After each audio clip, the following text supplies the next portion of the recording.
Loving yourself bald. It's really hard to come to acceptance with alopecia because you have to rewire your whole brain and you have to come to a whole new reality of what your world is about to be. And what you look like before, that's just not how it's going to be no more. And it's a daily struggle. Not everyone can come to acceptance so quickly, and it's really hard. It is, because when you first get diagnosed with alopecia, whether it's AU, AA, AT, whatever the alopecia you were diagnosed with, it's a very dramatic thing. It's a very life-altering scenario because you have to look at everything so different now. You have to watch what you eat. You have to watch your stress management if you want to grow your hair back. And just because it grows back doesn't mean it's not going to fall back out. So it's a whole new thing that you have to like learn to accept. And it's really hard for a lot of people because for me, it took me forever to accept it. I went through so many dark years, so many years where I looked at myself in the mirror and I would cry because I was not happy with the way I looked. I did not feel beautiful. I did not feel enough. And it sucked because it's really hard because everyone accepts it differently. Me, at the time, I was in high school, and every single day I'd be judged or bullied or be put down just because of my appearance. And as a kid, it's very draining because to you it's the end of the world. You have to go to school, you have to face these bullies, you have to deal with it. And it sucked because I was never ever going to heal in the environment that was damaging me. So I did not accept my alopecia until years after I graduated. Here's the reason I was able to accept my alopecia.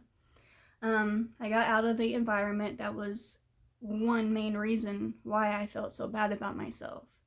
And then on top of that, my little nephew was born.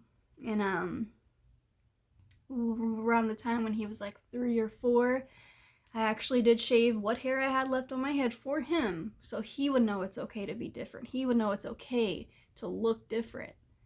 And going through that and shaving my head for him, and that is a huge reason I accepted my alopecia and accepted me for who I was.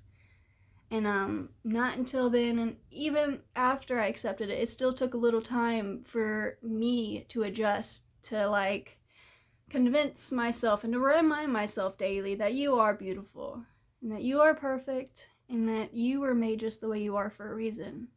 And I hope my story can help someone out there, whether it's to make you smile, whether it is to help you accept your alopecia, whether it is that my story helps you get through your story. I hope I can help someone because, man, do I have a bunch of stories. Acceptance comes in so many different forms, whether you accept your alopecia or you try to accept the fact that you are beautiful bald or that you are enough whether you have hair or not. There are so many different things that you need to accept, not just alopecia. There's so many more things that you have to embrace. Some people don't want to embrace the fact that they're bald, and that's okay. If you want to cover it up with wigs and scarves, do you, because that makes you happy. And whatever makes you smile and whatever makes you happy at the end of the day, that's all that really matters. Thirsty, hold on. So, it's not easy. No. I went through many years of self-harm, many years of depression, many years of trying to grow my hair any way I could, trying home remedies, trying oils, trying this, and this. None of it really worked. No, and a lot of people say shaving your head gives you a lot of weight lifted off your shoulder, and it did for me. And it's just getting to that point where you're like, all right, let's make the first cut, because when I make the first cut, you have to go all the way.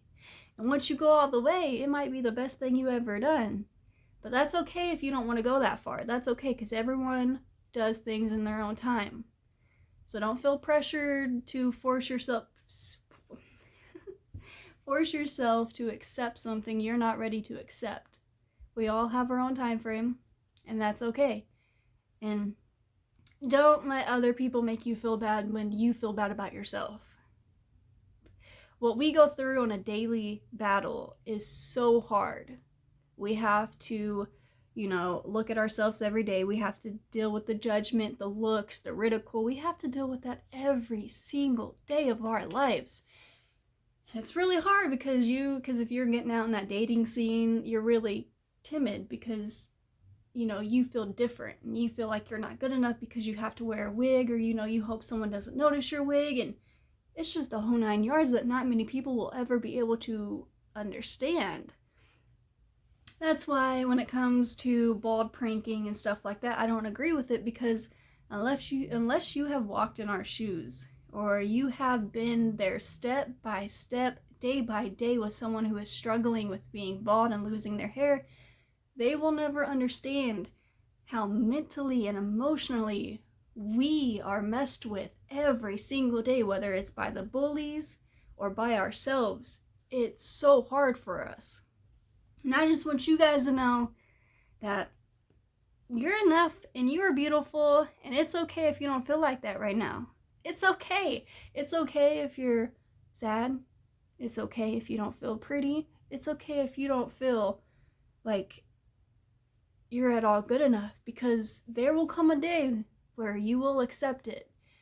But do not push yourself. No. You have your own time frame. You will get there when you get there. And we have a whole community of bodies standing right behind you, so you are never, ever, ever alone. Okay? So if you guys ever want me to discuss a topic more in depth for you, just inbox me, comment on things, whatever. I am here for you. There's a lot of other people here for you too. And I used to feel so alone when I was a kid because I did not know anybody else with alopecia. Yeah, my family had it, but at the time we didn't really know what it was. We never got tested. My nephew did, and when he got tested and his results came back, we knew what it was for sure. And so I never felt like anyone understood me. I felt so alone in this world. I felt like I was against the world, like literally. And I don't want any of you to feel that way. I don't want you guys to feel so alone. I don't want you guys to feel like you shouldn't be here. I don't want you to feel like you're not good enough, because you are. You are good enough. And I know it's okay. It's okay to be sad.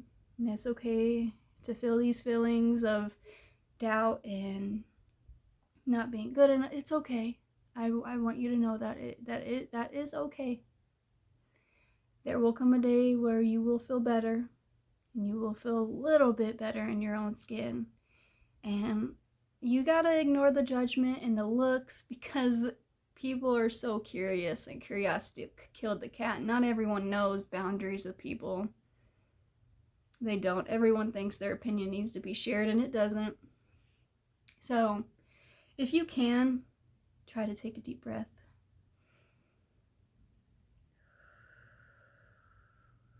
Inhale, 1, 2, 3, and exhale, 1, 2, 3. And even though it's hard, try to put a smile on your face and walk away. Just smile through it and walk away.